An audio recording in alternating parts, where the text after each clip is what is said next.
Lemon in the middle portion, Sky Shack and Big Lagoon. Sky Shack regains the lead and finally close finish.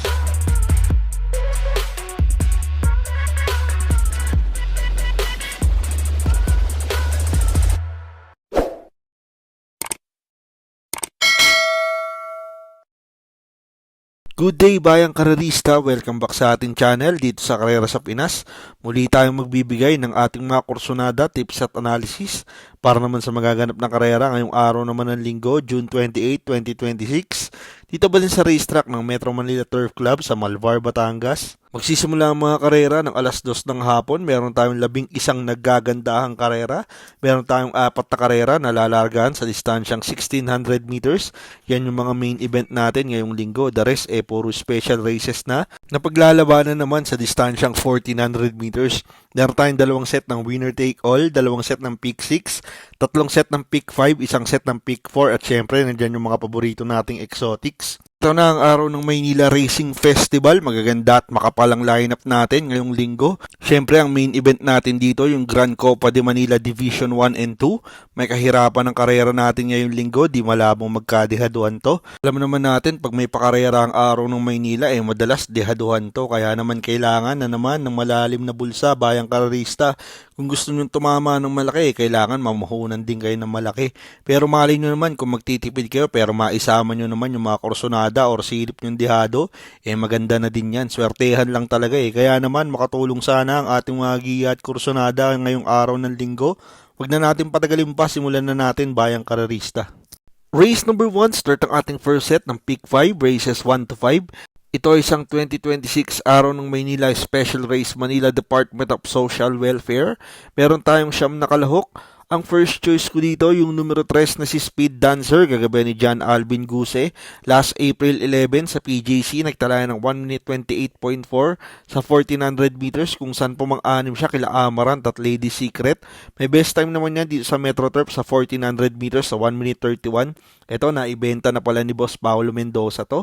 Magaling tong kabahay na to kaso may bisyo kasi sa aparato to. Hindi maganda sumalida, naiiwan. Pinatry ngayon kay Alvin, baka sakaling maganda itakbo, parang bumaba na din sa laban to. Kung sasalidan ng maganda, tingin ko malaki ang panalo nito. Panigundo ko dito yung numero 1 si Supreme Dynasty, kagabi ni JR De Ocampo. Last June 10, dito rin sa Metro Turf, nagtala ng 1 minute 15.4 sa 1200 meters kung saan pumang-apat kila Echi Ranran at Super Pinay. May best time naman niya na 1 minute 29 sa 1400 meters. Ito naman, laging timbangan tong kabahay na to, nanalo na din yan dito sa parehong distansya. Tingin ko, umentado pa sa kay ngayon, baka magamaya ni Abu. Pag may pwesto niya agad to, tingin ko malaki din ang panalo nito. Kaya ito ang second choice ko. Good luck bayang karerista. Race number 2, start ang ating first set ng winner take all, races 2 to 8. Ito isang araw ng Maynila Special Race Manila Tourism Department. Meron tayong 8 kalahok. Ang first choice ko dito, numero 4 si Front Runner, kagabi ni Abu De Ocampo. Last June 13, dito rin sa Metro Turf, nagtala ng 1 minute 26.6 sa 1400 meters kung saan nasigundo siya kay Light Bearer. Ito, tingin ko nagpagpag lang to ng kalawang. Baka dito talaga to hinahanda. Mababa din sa laban to. Baka makarimate na ng maganda to. Ito ang first choice ko. Ang panigundo ko naman dito yung numero 7 si Lance in Gray, kagabi ni Kelvin Abobo. Last June 21 sa PJC, nagtala ng 1 minute 18.8 sa 1300 meters kung saan nanalo siya. Tinalo niya sila instant message at impressive victory. May best time naman niya na 1 minute 24.8 sa 1400 meters. Ito naman, nilabas na nakaraan to. Ang ganda ng panalo nito sa kabila. Daw lumakas ang laban niya ngayon, baka mag-umento pa to. Kay Kelvin naman ipapasubok ngayon, baka mas maganda pa ipakita nito. Pwede na iuna to. Ito ang tingin ko mahigpit ang makakalaban, numero 4 si Front Runner. Good luck bayang karerista. Race number 3, start ang ating first set ng pick 6, races 3 to 8. Ito yung main event natin ngayong araw ng linggo, 2026 Pilracom Grand Copa Division 1 Stakes Race.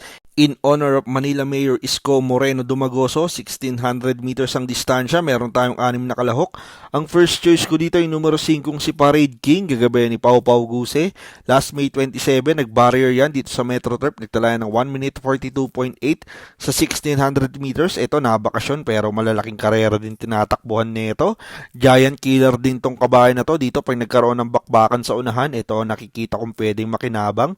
Dahil malamang discarding sunod or tatanglaw lang si Pau Pau dito, kaya siya ang napupusuan ko ditong first choice. Ang panigundo ko naman dito ay numero 2 na si Worshipful Master, gagabayan ni Patty Dileva. Last May 31, dito rin sa Metro Turf, nagtala ng 1 minute 27 sa 1400 meters, kung saan tinalo niya si Isabel. Eto, hindi ganun kaganda yung tinakbo nito sa tune-up race, doon nanalo siya pero parang nagbatak lang to. Di naman din ginalawan ni Lester, ngayon si Patty na magdadala, baka mas maganda ikilos. Veterano na rin to sa malalaking karera, problema ko lang dito, baka mapahirapan sa unahan. Pero kung walang gagambala dito, baka makalayo to, mahirapan na silang habulin to. Baka makapagpanalo na ulit ng stakes race si Sir Hermes Guerra after a long time. Good luck bayang karerista.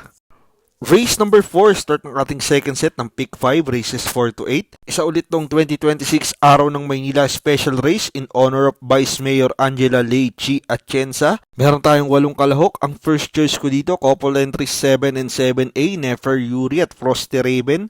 Unahin natin yung numero 7 si Nefer Yuri, kagabi ni Kelvin Abobo. Last June 21 sa PJC, nagtala ng 1 minute 19.2 sa 1300 meters, kung saan pumanglima siya kila Kang Kalukwin at Uno Magnifico. May best time naman niya dito sa Metro Turf sa 1400 meters sa 1 minute 27. Ito malakas yung nalabanan nung nakaraan pero maganda ang kinilos nito kay Kelvin, parang nagamayan niya. Dito may mga nakikita akong matulin, baka mapabor sa mga mag-aabang lang. At ito ang isang nakikita kong pwedeng makinabang, yung couple entry niya naman na si Frosty Raven, kagabi ni JB Hernandez. Last June 21, doon rin sa PJC, nagtala naman ng 1 minute 18.8 sa 1300 meters, kung saan pumanglima kala Grand Hepe at Amazing. May best time naman niya na 1 minute 27.2 dito sa Metro Turf sa 1400 meters. Ito ganun din, malakas din ang nalabanan dun sa kabila. Ngayon maganda ang numero, baka hindi matraffic magparimate si Uno. Ito naman nakikita kung pwedeng makarimate, gawa nga na may mga nakikita akong matulin. Isa pa itong 2-7, parang doble manakbo dito yan, kaya sila ang first choice ko. Ang panigundo ko naman dito yung numero 4 si Uno Magnifico, gagawin ni Jeff Bakaykay.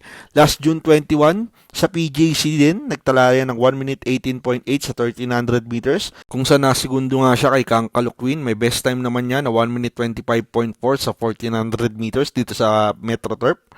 Ito ganun din, mabigat din na labanan sa kabila pero ang lakas ng dating nito, ang layo ng pinanggalingan pero segunda pa din dumating.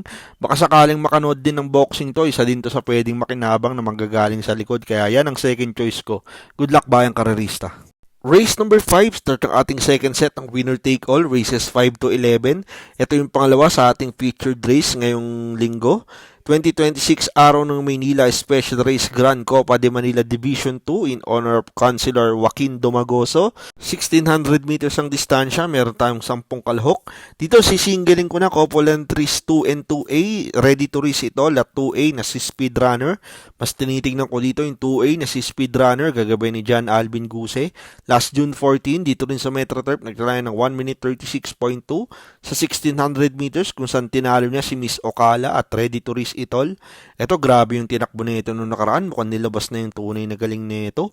Una 36 yung milya niya, nakapigil pa, layo pa nanalo. Tingin ko madami pa to.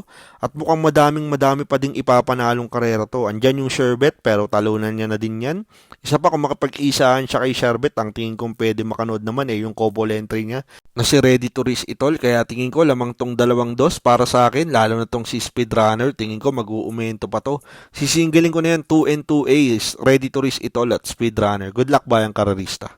Race number 6, start ng ating second set ng Pick 6, races 6 to 11. Isa ulit tong 2026 Araw ng Maynila Special Race MMTCI Sponsored Stakes Race in honor of late Manila Mayor Ramon D. Bagaching Sr. 1600 meters ang distansya. Meron tayong 13 runners. Ang first choice ko dito, yung numero 8, si Dos de Junio, kagabay ni JD Huco. Last June 13, dito rin sa Metro Turf, nagdala ng 1 minute 27.4 sa 1400 meters, kung saan tinalo niya si Wallop at Gentle Force. Ito, mintado to, kondisyon nakabahay ito ngayon. Kaya dyan ako, naturuan na din isunod. Tingin ko mag-aabang lang si Jenjen dito, gawa ng mahaba ang karera. Tingin ko pwede pa ulit makaisa to. Ang panigundo ko naman dito yung numero G's na si Feisty, kagabay ni Patty Dilema. Last May 30, dito rin sa Metro Turf, nagtala ng 1 minute 33 sa 1400 meters kung saan po mang 12 kila Saratoga Crew Matmatikas. Best time naman niya na 1 minute 29 sa 1400 meters. Ito, dipindot tong kabayo na to. Last run niya, walang pinakita pero bago yun. Ang ganda ng panalo niyan dito. For sure ngayon, palaban ulit to. Gawa na may premyo. Discarding sunod lang din ang tingin kong gagawin ni Patty dito. Napanalo niya na din to kaya tingin ko gamay na din to. Kaya ito ang second choice ko. Pero magulong karera to. Isa pamilya kang karera. Magdagdag kayo dito. Good luck bayang karerista. Race number 7, start ng ating third set ng Pick 5, races 7 to 11. Isa ulit 2026 araw ng Maynila Special Race PCSO Sponsored Stakes Race. 1600 meters ang distansya, meron tayong siyam na kalahok. Ang first choice ko dito, yung numero 8 si Miss Ocala, gagabay ni CS Pare. Last June 14, dito rin sa Metro Turf, nasigundo yan, nagtala ng 1 minute 37.8. Sa 1600 meters, nasigundo siya kay Speedrunner. Ito, always in the money tong kabayo na to, batak na din sa milyang distansya to. Malalakas lang din ang nalalabanan tingin ko dito, parang mas maganda ang tsansa niya. Pag may pwesto agad ni Claro to, baka makadiskarte na ng maganda makaraos na to. Panigundo ko naman dito yung numero 3 na si Tabe Watch, gagabay ni Patty Dilema, last May 29. Dito rin sa Metro Turf, nag-barrier yan, nagtala ng 1 minute 12.6 sa 1200 meters. Ito naman, impresibo yung barrier run nito, tingin ko hindi naman din pinuwersa yun. Mukhang derimating kabayo to, kaya 1-12 lang ang naita ng tiyempo, pero yun nga, hindi naman ginalawan.